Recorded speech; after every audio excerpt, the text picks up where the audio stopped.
Hey everyone, and welcome back to my YouTube channel. I am a 20-something STEM PhD student that lives in a high cost of living city with my husband. We have completely joint finances. We have a joint budget using this budgeting app called YNAB or YNAB. I'm really excited to show you guys how we organize our budget, how we manage our money. This budgeting software literally just helps us so much to have a really clear vision of what we're doing with our money and as well as how we are spending our money so that we can make thoughtful decisions. I'm really excited to get into this today. I actually already filmed this video and oh my gosh, it is so loud outside right now. I have no idea if you guys can hear it because I did get a new microphone, but it's been so hard for me to figure out how to optimize settings and figure out filtering. And so we're just going to leave it as is.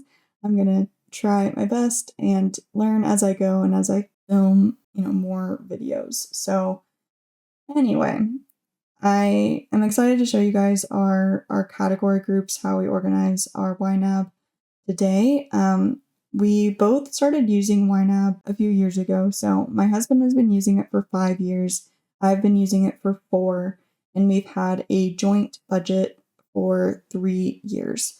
And we've definitely changed the way that we do things. So we used to organize things by like how frequently we spent the money in each group. So we used to have categories like fixed bills, variable expenses, non-monthly expenses.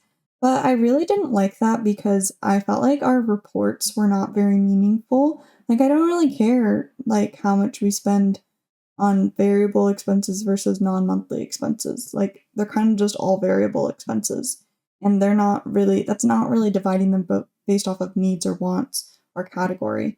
So we ended up changing a couple of years ago to this strategy where each category group is actually descriptive of the categories that are in it. So for example, we have this housing category and all of these expenses are related to housing. And I feel like our reports just make way more sense like this. And a couple of years ago, I can't really remember when, YNAB also rolled out this feature called views. And so up here you can see that I have all of these different views, which help us look at the categories in a slightly different way. And so I can't look at these views in reports, but sometimes I like to use these views to decide how I want to assign money, how we want to take money like from other categories. I don't know. I kind of just like having these other views. This is how we do it right now, and I'm going to walk you through all of our categories, our rationale, how it works. So, okay, so first of all, housing. We have our rent, we have utilities, internet, cell phones, which we pay annually. We do use Mint Mobile, and it's been so much cheaper. We also have renter's insurance that we pay annually, and then this is kind of a catch-all for all household consumables, and this includes toiletries and also coins for laundry. But yeah, this is like household needs. And then we also have this food category, so we have groceries and we have dining out. And those are really the only two categories that we feel like we need. Groceries are obviously more essential than dining out. And so that's kind of how we decide what to put into it. If we get it at a grocery store and it's not like a household item or toiletry, it goes in groceries. If we get takeout, if we go out to restaurants, if we go to a coffee shop, that's all dining out. Next, we have transportation. So, so we do live in a city, and so we do take public transit sometimes. Sometimes we take Ubers, and all of that just goes into this one category, public transit and rideshare. Okay, so next we have all of our car-related expenses. So we do have a car, we pay for gas, parking, and tolls. We pay for car insurance every 6 months, and we also have the savings fund for car maintenance. We just put $100 in every single month, and then that's usually enough to cover any repairs or maintenance that we need. We also have this category for, I call them admin fees, but this is just inspection, registration, and taxes. All comes out of this category. And then this last category, fines and tickets. So I feel like I need to explain this because we actually use this pretty often. We live in a city and we do not pay for parking because it is like a few $100s a month to be able to park your car, like have a parking spot, a dedicated parking spot. And usually that parking spot isn't even covered. And so instead of paying for that, we just park on the street, we park in metered parking, and sometimes we forget to move our car when we're supposed to. And so we pretty frequently get fines and parking tickets and stuff. And honestly, it has still ended up being way cheaper than paying for parking. And so that's why we have this category. Another thing I guess that I should mention is that this F, it stands for flex. And the reason why I have these F's everywhere is I'll just explain this right now. So we have this category called a flex fund.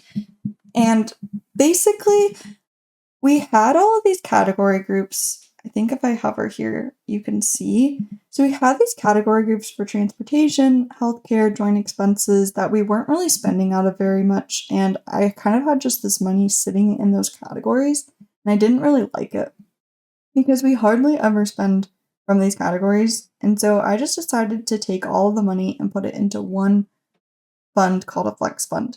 And then whenever we spend anything out of these categories, I just move the money. And then once we move the money, we just replenish like that category over the next month or two.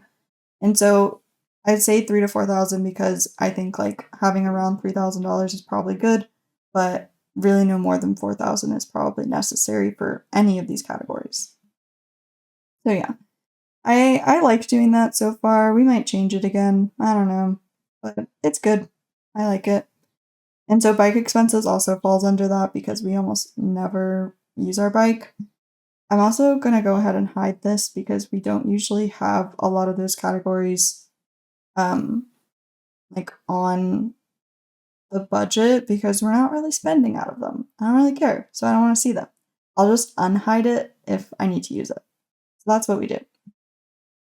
Okay, next we have healthcare.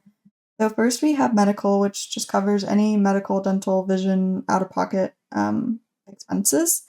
And then my husband is a 1099 worker, so he does not get health insurance through his employer, so we pay for it. We pay for it separately, purchase it separately, so this is a category for that.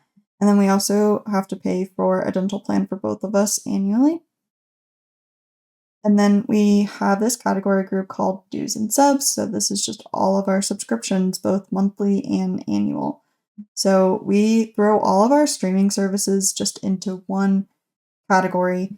And this is a very flexible category. So we are getting new subscriptions, we cancel subscriptions, we try to not have more than 2 or 3 at one time.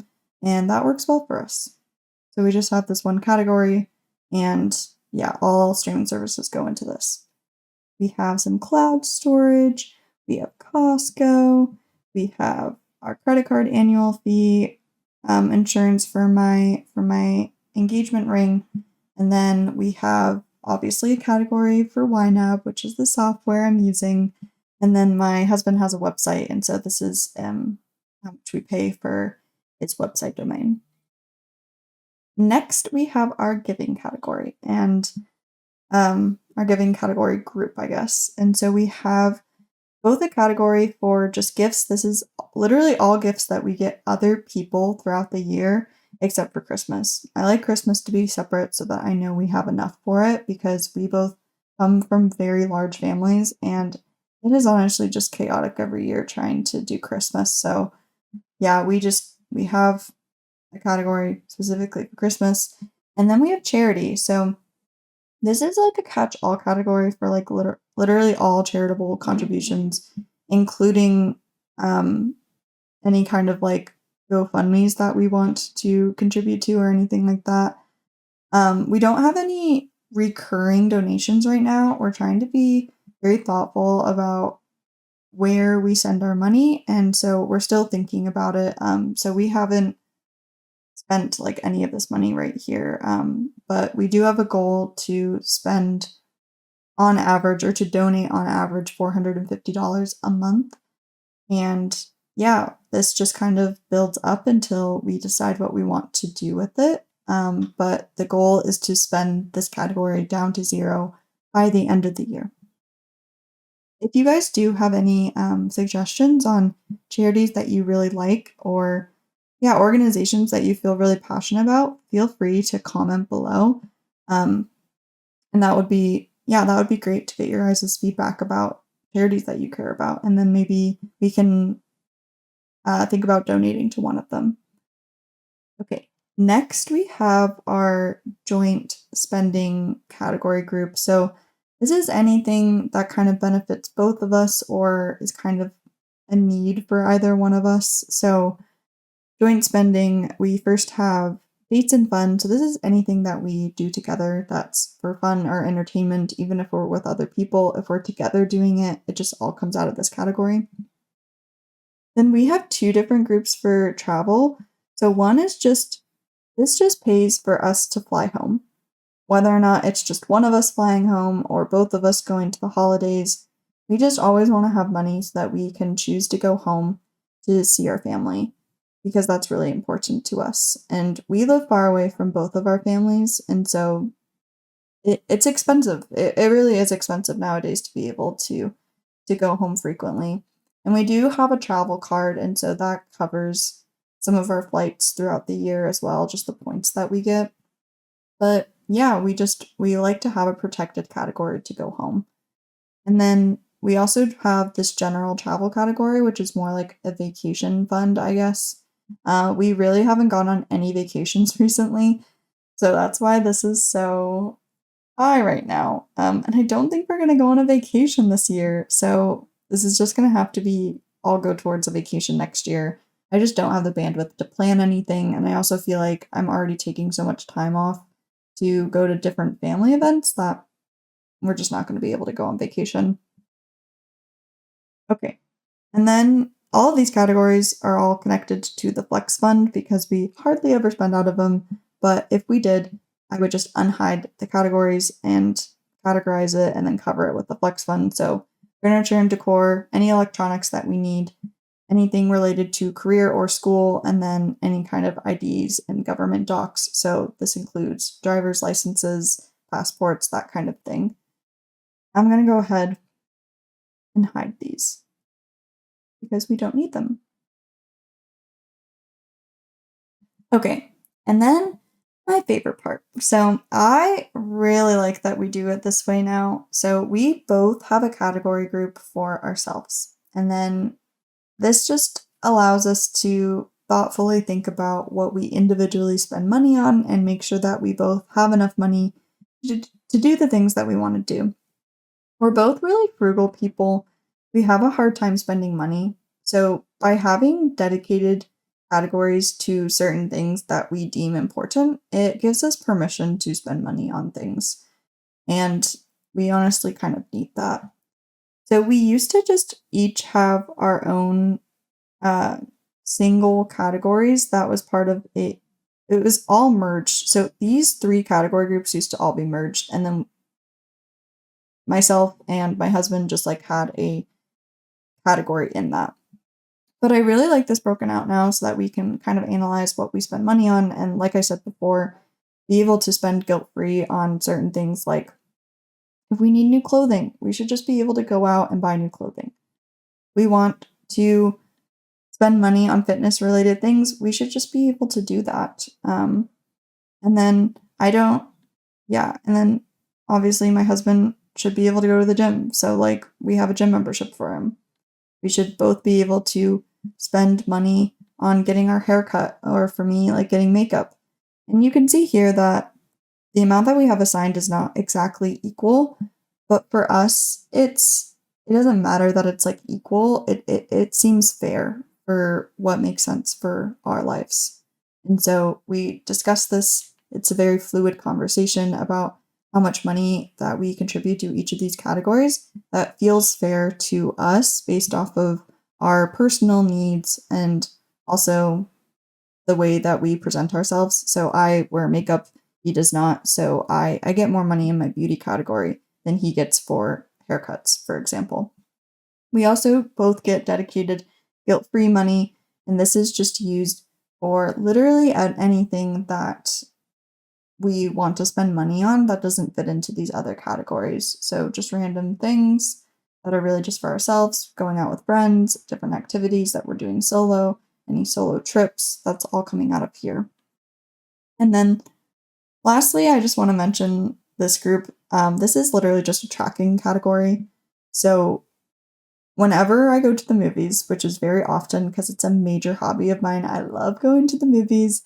I love going to independent theaters to see independent films, and I have a movie watching group that I go with, and I just like to track like how much I'm spending on this, but I fund it using the guilt-free money. And then I like move it into this category. But then I can kind of see like, okay, what am I spending money on? I also track like how many movies I go to. And I pay attention to like price increases because honestly, movie theaters can jack up their prices quite a bit. So yeah, I just like tracking that. And then next we have investments. And so I mentioned this in my last video, but we already maxed out our Roth IRAs for the year, which is why there's these check marks. And then my husband is a 1099 worker, so we contribute to his HSA and a solo 401k outside of his employer. And then lastly, we have a joint brokerage. So we do have big investment goals for this year to invest $50,000. So if you're interested in how we're going to do that in our journey, I guess, to financial independence, feel free to subscribe. I'm also planning on making some videos on financial independence and specifically Coast Buyer. I'm a spreadsheet girly, so I have a lot of spreadsheets that I think would be fun to show you guys, like how I'm thinking about these things, how I plan these things outside of just budgeting. So yeah, comment if you feel like you would be interested in that. And yeah, subscribe so you don't miss anything.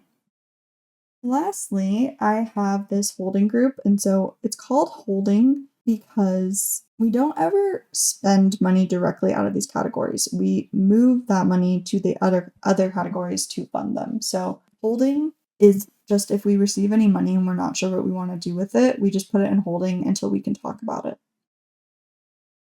Next, we have a next month fund. So when we get paid in a month, we put all of those paychecks into this category and then we assign all of that money into the next month.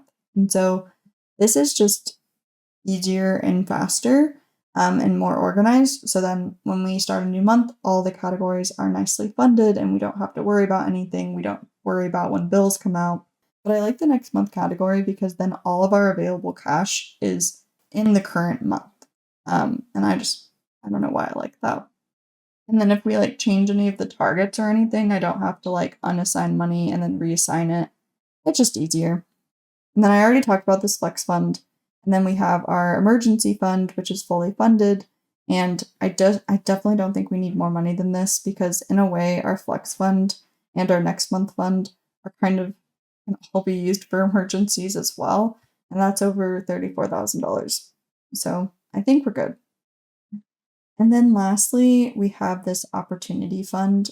This was money that we had set aside for a specific purpose, but we decided that we didn't want to use it anymore for that purpose. And so we just kind of put it all in this fund and then we've been redistributing it to different categories. And so we have a little bit left that we need to decide what we want to do with. I think we're going to end up donating it, but yeah, we haven't decided. Okay, so that's really all the categories that I wanted to talk about. And then just really briefly, I also wanted to talk about these views. So I mentioned before that I don't organize my budget by like fixed, non-monthly, and variable, but sometimes I still want to see the categories like that. And so I can click on this view called fixed, And then these are all of my fixed expenses, or sorry, all of our fixed expenses for the month. And all of these get spent to zero every single month. And so that's what makes it fixed, is that it's actually like a fixed cost that comes out. We spend it to zero. The only thing that's not monthly is Curology. It's bi-monthly, but I thought, that's close enough. And then non-monthly is anything that we don't spend from every month. And usually it's every 6 months or annually, and it just all goes into this view. So this is kind of our preparation category, so that we don't have any like surprise expenses. And then this is our variable expense categories. I like this view as well. And then we have investing. Yeah, I like that we have these views, but these views you don't see in reports. We see, all of these category groups in reports. And so I feel like that's a really good compromise, because I can use these views when I want to just make sure, like, okay, are all of my fixed expenses funded? Or, hey, I need to move some money around. Let me move it out of like the non-monthly. Or, hey, I'm overspending on something. I should probably take it from my variable expense categories and not necessarily the things that, have due dates in future dates. So there are a few different use cases for this. I also kind of like using these when I'm assigning money. This will make more sense, I think, as you kind of see how I budget over time. And yeah, I'm planning on doing more budget with me's and just how we budget, how we think about our money. And yeah, I'm really excited about this YouTube channel. Yeah, please subscribe if you're interested, and I'll talk to you guys later.